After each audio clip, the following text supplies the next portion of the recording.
What's going on, STR Nation? This is your host and brother from another mother, Manuel Pani, here with the Larry Bird of STR Secrets, Chris Betsy. What's going on, Chris?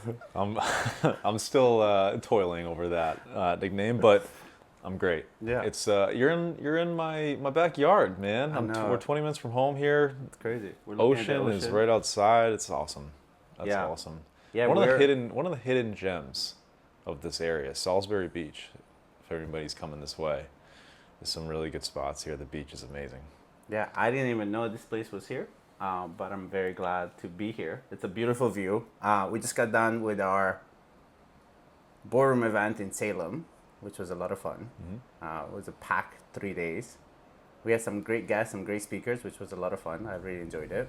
And so we're just gonna walk folks through like a little recap of what the show and what the event was all about.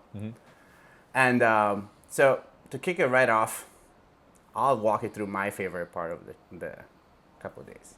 We had Rachel Gainsbrugh, Dr. Rachel Gainsbrugh, that came and joined us, and she gave us a deep dive on all things AI. It was fascinating. First of all, to see somebody that is an early adopter of technology in general and seeing how well she's using it. And I already used it since her presentation. I had a session yesterday, and I threw my presentation to one of the tools that she recommended, which is Gamma. So Gamma AI. And the beautiful thing with Gamma is you just put your notes in, and then Gamma will create a whole presentation for you. And it was funny because I was sitting on the bed at that hotel yesterday, and I gave it the notes, and you just hit generate. And this whole presentation comes out, which is amazing. And it's something that for me has always been a struggle, because I don't like to do the presentations. Like, I like the talking points. I know what I'm going to talk about. But then I get lost in the like design side of things and finding the pictures and all of that. And so it took care of all of that, and it was great. So I really loved it. I know you started playing around with AI pretty much right after Rachel was done speaking. Yeah, the next day. Yeah. And I mean, I did the exact same thing. I went to ChatGPT. I needed to come up with a proposal for an owner, and came up with the outline in ChatGPT, then threw it into Gamma to create the presentation.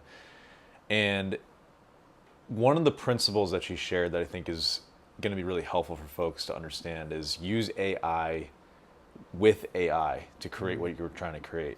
So you can pair these tools together to help create a very polished product or service, whatever you're trying to do. And I still worked 2-3 hours on that presentation, but my entire time wasn't focused on fonts and images and changing different boxes to make it all like look nice. It was actually focused on the stuff that the person I was presenting to is going to really care about, the content. And that's what I think could be really powerful with AI these days is everybody knows they need to use it, but if you can start pairing these tools together appropriately, you can find any context in any industry, and it's going to have a massive impact because it just helps you work on the most value added piece of whatever you're working on. So that, learning from Rachel and then immediately applying it was a really cool and like fun experience for me. And just seeing like how important it's going to become. It's already really important, but it's going to continue to be so over the next months and years. Yeah. Yeah, another thing that was fascinating that I thought was incredible, she showed us how she uses the image part of ChatGPT, and she showed us a screenshot of an image that she had generated in March of 2025, and then the same image redone for April 2025, and you can just see how quickly How fast, the machine is learning, which I found fascinating. And then the other thing, which I found so incredible of Rachel, is how, as a CEO, her main effort now is in thinking of all the tools that her team needs. So what she spends her time on is like, hey, every team member has a custom GPT that she makes them. And every time she's like kind of looking and digging for like, hey, how can I help you? And then she goes back and she's like, okay, the one that I made you, how is it working? What do you need to add? And then she uses all the other technology to link things together. So she has her custom GPTs linked through Zapier with Google Docs and Slack and everything else. And she even used it to train her sales team. So she used that where they were taken. So if you have a sales team that you're using for your SDR management business and you're trying to grow your business, she used it to extrapolate the transcripts of the conversations. And then she had her 7 pillars of how she wants the conversations to go. And then in real time, she created a Zapier where they would take the communication, take the transcript, drop it into ChatGPT. It would get analyzed, get feedback, and then it would be sent back into a Google Doc that then would be dropped into Slack. And so that gives your team real-time feedback. And her closing ratio went up by 50 or 100%? 100%. 100%, right? It doubled. It doubled. Yeah. So that I thought that was incredible. And the whole concept of you have an army of people at your disposal. There are no people. Like you can talk to ChatGPT all the time, 24/7.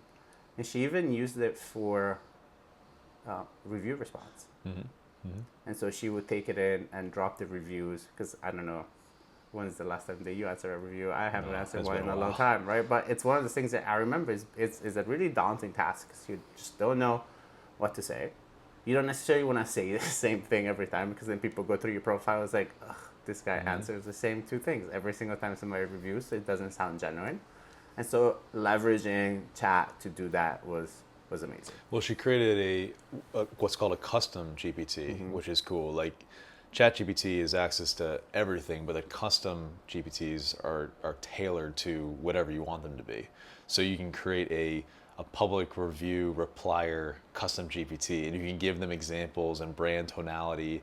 And I think, so there's all these different use cases, but the 3 key takeaways for me was 1, use AI with AI, but 2, AI it might replace some work, but ultimately it's a lens for you to work through everything in your business, right? And so she used the phrase AI-powered VAs in the case of how can it help your virtual assistants or just your team in general.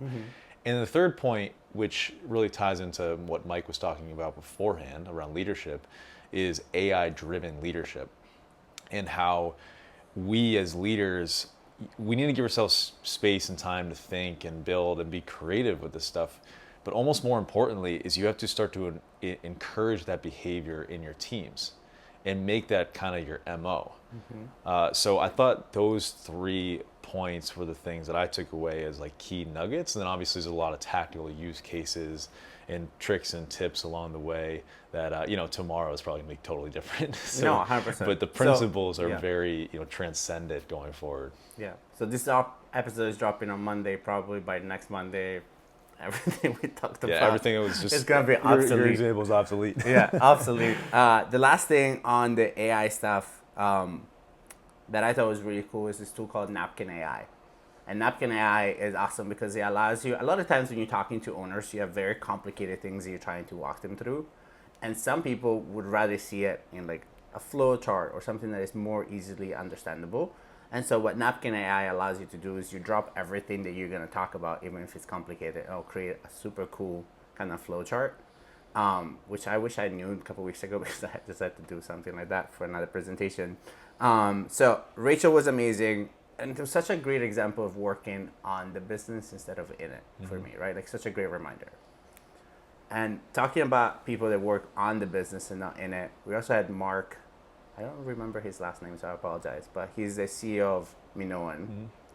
And I have loved Minoan because they've been friends of Secrets for a long time. And they've been around for a long time. And we got to enjoy seeing them grow over the years. So I remember the first time I met Sage and Ali at one of the first STR Wallcons. And their team was small. They're now 50 people. They have massive goals. And it was so fascinating because we had a fireside chat. Mike had a fireside chat with Mark on what does it take to have a team that raises money and what does Mark focus on? He has a team of 50 people now. So how does your week look like? How do you schedule your life? And I know that's a particular interesting topic to you because you are the CEO of your company and you're very much also very present with your kids and your family and your basketball league and everything else that you do. So how was that conversation for you in terms of like what takeaways as a CEO? as a dad, as a husband? What changed for you after that? I think it was more affirming to see, like, because we've known Mark for a while, like you said, and to me, his presence has always been the same, meaning he's super consistent. He's super calm. He's super down to earth and just grounded at all times. And he's gone through some crazy stuff. He was sharing that the other day. And it's a good reminder for us as leaders. Like, that's gonna be the most impactful thing, to like stay calm and serene through ups and downs and not get too high, not get too low. And I loved seeing him the other day because that was in some ways the same Mark that we saw, 3 years ago when he just started. But obviously so much has changed and grown for him. And it's like, oh, you can be present, you can be calm and not just have this chaotic monkey mind all the time.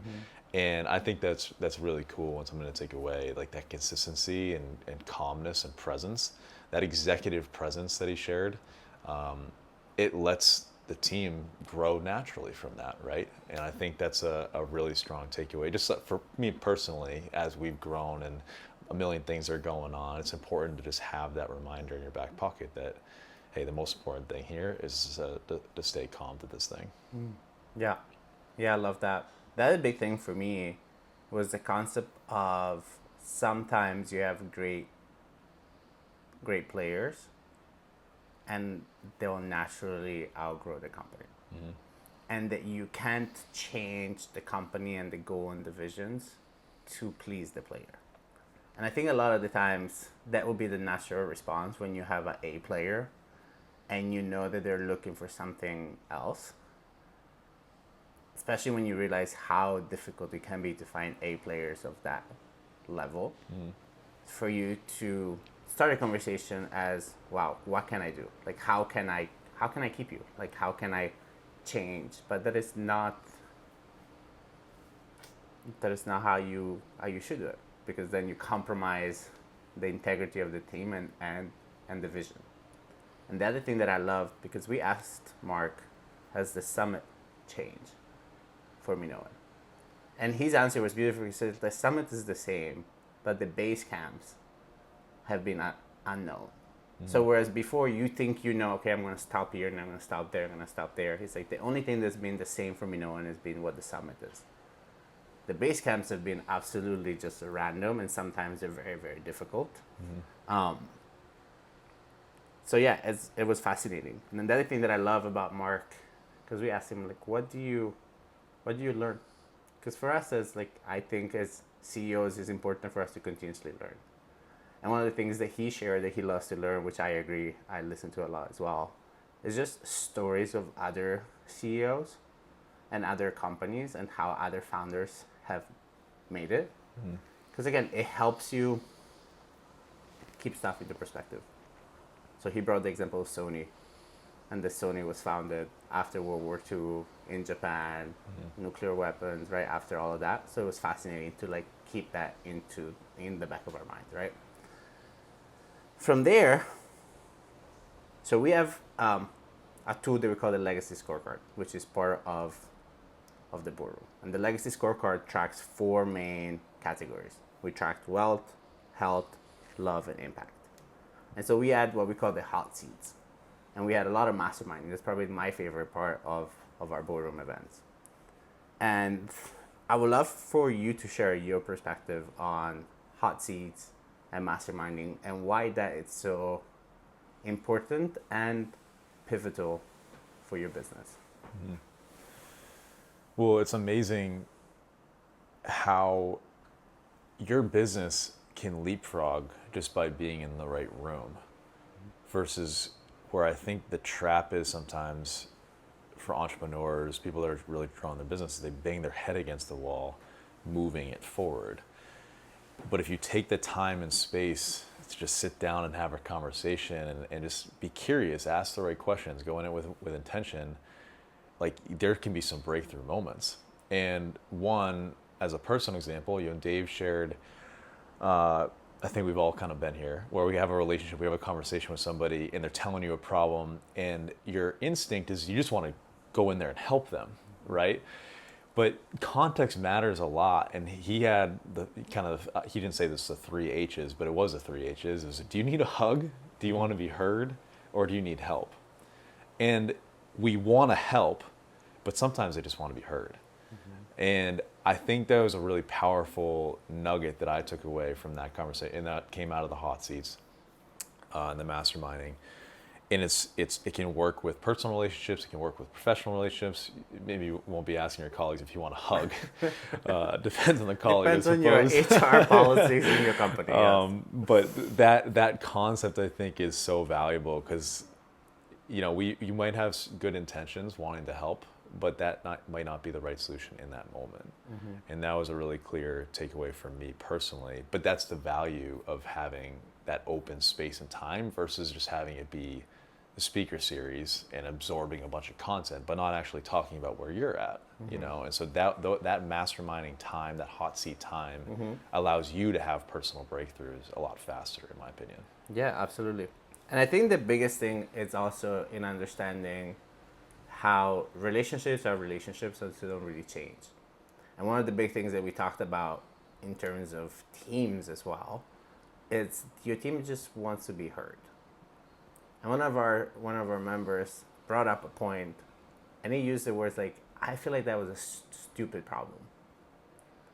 And a lot of the other CEO and leaders in the room, everybody's ears kind of like perked up a little bit, because it's the understanding that, like, listen, it may feel so to you as a CEO.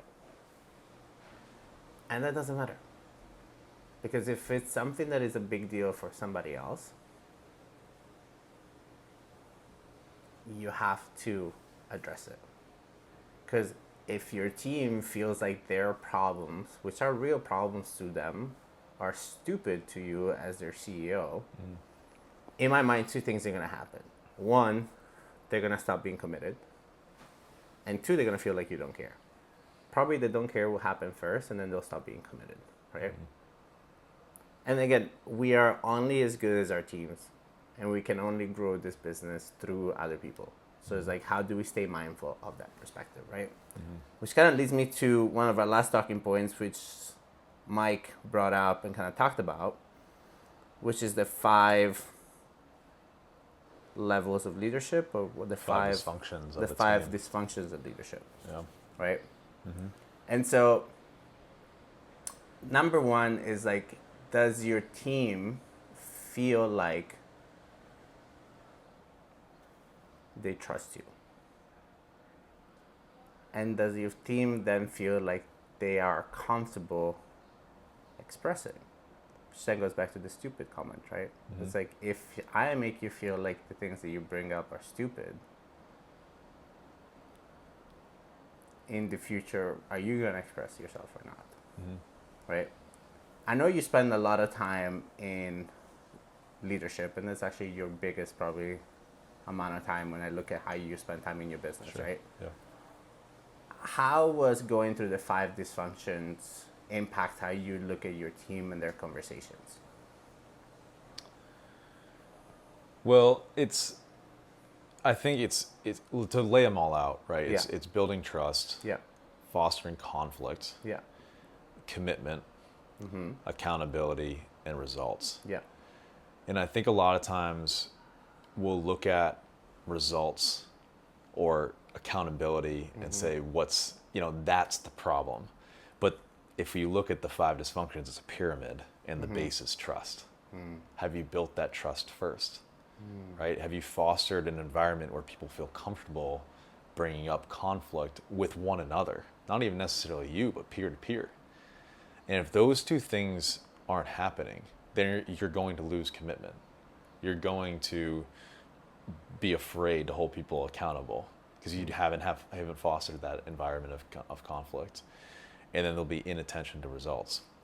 And so I've seen both the pros and the cons in my business, and it's a fluid thing, right? Like, it can come and go. It's something that, as a leader, Mike's point in that talk was, and the big nugget for me was, as a CEO or a leader, there's really 2 focuses, and that's it.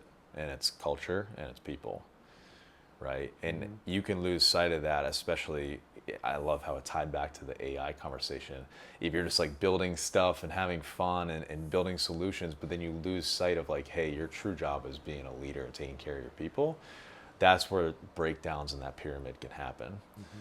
So I've seen it both ways, and like you're very in tune, I think, even more, much more so than I would say than me on like the personal touch, making sure people are taken care of, listening to that talk, and then thinking about the relationships in that room or your own team. Where were there opportunities along that pyramid that you're seeing as takeaways for you? I'd be curious. Yeah. So for me, Mike said something about digging for conflict. And for me, being a reform people pleaser, it's not a stuff. And we also talked about attachment styles, and I tend to have, or I used to have up until now, an anxious attachment style. So for me, conflict in general, it can be difficult. And I realize at time, I don't necessarily dig for conflict, even though I can feel that there is stuff going wrong. And so it was a good reminder for me that people ultimately want to be appreciated, but also people ultimately have resistance around having certain conversations. That is what other people don't want to talk about. So it's hard for me to talk to you about something that I think you're not gonna talk about. And so if I shy away from that, then I don't get to the root cause of what's going on. And then I cannot help you because I don't know what conflict is there. And I can like listen to you and get at the surface level, but then I won't be able to actually dig for what's really the thing behind the thing. And so an area for me, I know my team trusts me, but I don't think up until now I've been that great at nurturing or digging for conflict before it gets worse. So I'm one of those people that can feel it, and I'm like, I think there's something there. And then partially it's me not wanting to have the hard conversations with people. But then the reframe for me is like, well, I'm a human being, they're human beings. They ultimately want to feel heard and understood. So if I approach it from that perspective versus taking it personally, it's going to help my team and the company and my guest experience and everything else get better. Because that was my thing. It's harder for me. I think one of the really hard things as a leader is to identify where those gaps are, because you only have your own perspective. And so one thing that's helped us in our business a lot in the last 6 months is we actually hired a fractional talent officer. He was a good friend of mine from a past life. He's been in HR forever. And because it feels like you can be on an island quite a bit, and you have to make these judgments a lot of times on a lot of missing information. And so you could be miscalculating the judgment. And having somebody in your corner like that, for me at least, has been super helpful for that person. Now they get to know our team a little bit, and they can kind of be my sounding board for what I think is going on. And no one would see this from the outside, but all we were trying to do is get ahead of problems down the road, right? You're trying to like weed out some of the issues before they sprout, and now you got weeds all over your lawn kind of thing. Yeah. And I think, I'm not telling everybody to go out and hire a talent officer. That can be expensive, but having folks in your corner to bounce ideas off of, hey, this is what's going on, what do you think, can help you identify which part of those pyramids are creating dysfunction. And then you can get ahead of the problem before they, blossom and become a much bigger problem. Yeah. Chris, what has been, we talked about the 5 dysfunctions. What is another leadership book that maybe you have read that was hugely beneficial? Because I love how you think about leadership and how you think about your team. So what's another book that you would kind of pinpoint that was a catalyst of change as how Chris Patsy looks at leadership and teams? Yeah, that's a great question. There's a lot to there's a lot, like if you're on my Zoom, you're gonna see my books behind me, and those are some of the most impactful books. One in the last couple years, I'll name two. One was called CEO Excellence, and that book is a little bit of recency bias because I just finished it, but it surveyed all these really big time CEOs. I'm talking about like Microsoft, Facebook, etc. And although like some of it was hard to connect with because they're talking about hundreds, sometimes hundreds of thousands of employees. It was interesting to see like how those people think about their job as a CEO and the mindsets that you need to have going into it. So that's helpful from like a mindset standpoint. But one of the bigger, more impactful books from a talent perspective, right? If your two perspective is culture or your two lanes are culture and people when it comes to leadership, I really liked All In by Mike Michalowicz. He's written The Pumpkin Plan, which we do every single year in our own business. He's written The Toilet Paper Entrepreneur. He's written Profit First. There's like a bunch of them that makes it really relevant for the small business, somebody that's growing, and most of our audience is in that boat. What I liked about All In was it was completely focused on the talent management life cycle, from recruiting, interviewing, onboarding, retention, and even offboarding. And to me, that's the full cycle that you need to create process and structure around and then be really good at to help you scale faster. There's only 24 hours in the day. You need to multiply time. You do that through people. That's one of the pillars is process, technology, and people. People is really when you have the process and the tech in place, it's all about your people. And so that book laid it out really well, and I created actually a playbook based off of that, like my people playbook, almost solely off of that book, among a few other ideas. So that's one I would recommend checking out if that's the phase they are in, is starting to hire and grow above and beyond being a tactician in this business. Yeah. Last questions. So I love that perspective. I'm curious to know, in your business, when did you start switching your attention to leadership? Like, do you remember what point in the journey of Seacoast you guys were at where you're like, okay, my highest and best now has to be learning and dialing in my leadership, because that my next milestone has to be achieved through people? Yeah, it's a good question. I mean, it's easy to say like when you make that first hire, right? But the reality is you're probably still the practitioner in 75% of your business, and then some parts of your business is taken off your plate. So it started to become, I've always had an interest in leadership. Okay, I've always wanted to do that, is lead other people. That is when it becomes real, is when there's actually somebody reporting to you. I think when you have somebody back end, typically a virtual assistant, and then someone boots on the ground, kind of like an ops manager, maybe even just a quality assurance person, you have those two people in place. That's when you start to really turn your attention to how do I, and this is one of our core values and secrets, succeed through the success of others. Because you have those two chess pieces now on the board, you don't have to be the person doing everything behind the scenes. Reality is you're still going to do a lot of it. You might still be doing the pricing, you're talking to owners, or working on your marketing channels and building stuff up in the business. But that's, to me, when it really starts to begin, because you have to get those two people in line with one another. It's not just a one-to-one relationship and you have a 1 degree separation of the work. Now you have to work on how do you build a team. You have a triangle. The last thing I would say is the other big epiphany for me in the last year is when I started to have middle management. I had some of those people actually have people reporting to them.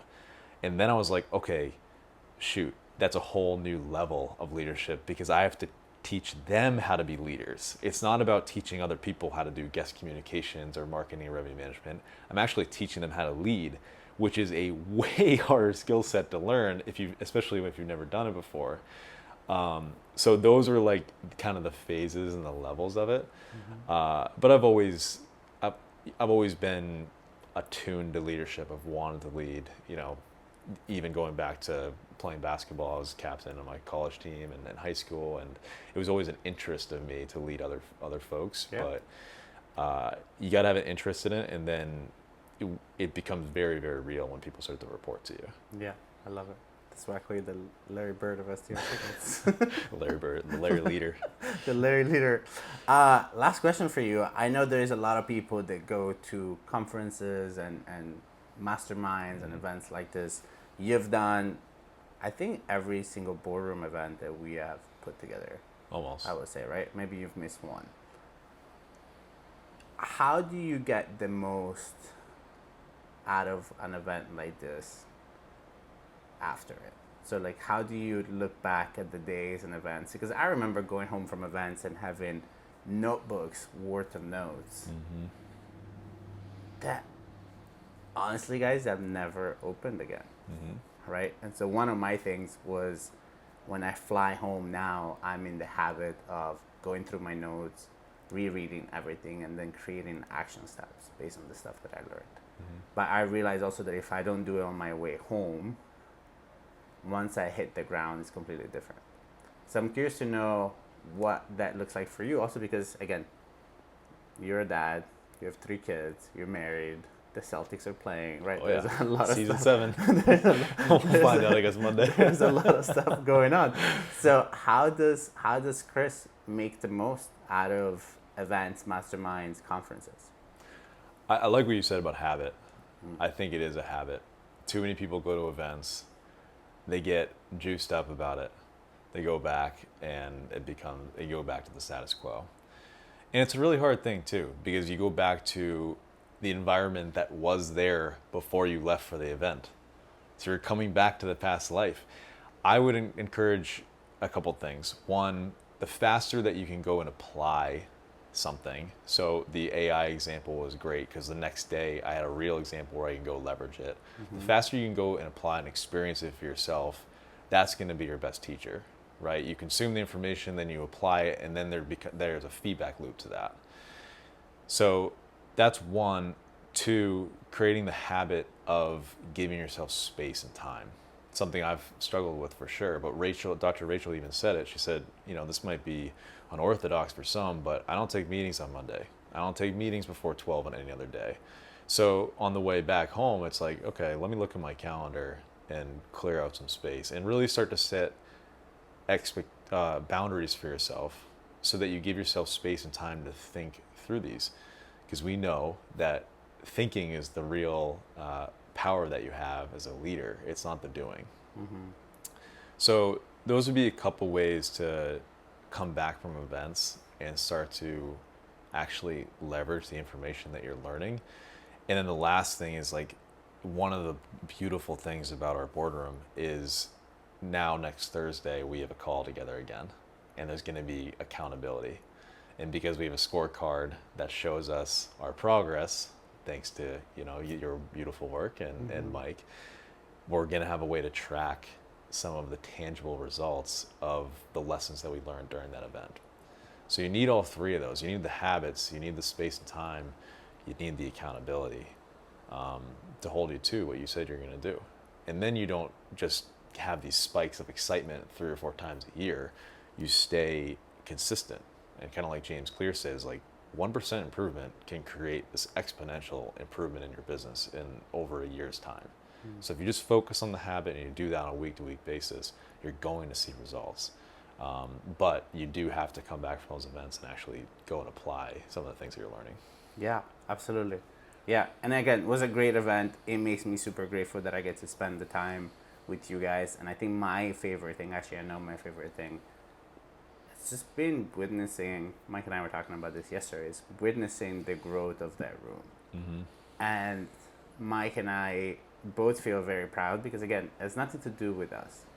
We didn't do it. You guys did it all. And it's so inspiring to see it, and it's so motivating. And so the last thing that I'll tell you guys, our listeners, is it doesn't matter what room it is. Like, if you want to come to Secrets, you want to come to another room, but do put yourself in the right rooms. And do look for the support, and do look for people that encourage you to work on the business and on your life and really pushing. Because again, it is this life. It is what you make of it. And as CEO, as business leaders, having this huge ambition, having this huge drive that you feel inside of you is there for a reason. I'm a huge believer that if you weren't meant to have it, you wouldn't think about it. And so what you have to do, what you get to do for yourself is, since you do have this huge drive, explore it, look through it, and understand where it's coming from and how you can really dig it out. Like dig for your excellence, dig for your greatness, and dig for the next level of you as a leader, a father, a mother, a husband, a friend, and a community leader. Any last thoughts? Yeah, I want to give you a special shout out, man. We didn't touch on it, but the last day, our theme was love. And we talked about relationships. And you were up there being very vulnerable about a personal circumstance and the growth. And we talk about our students' growth, man, but like your personal growth and your willingness and your courage to stick with it and grow through it. I've been an eyewitness to it. And I just want to give you special flowers because that was a really special moment. And because you were vulnerable and shared some of the things that you shared, it allowed and gave space and gave folks, including myself, I was hot seated, right? The courage to step up and ask some of questions that were on our mind that were probably a little bit deeper than maybe we normally would have gone on business wise.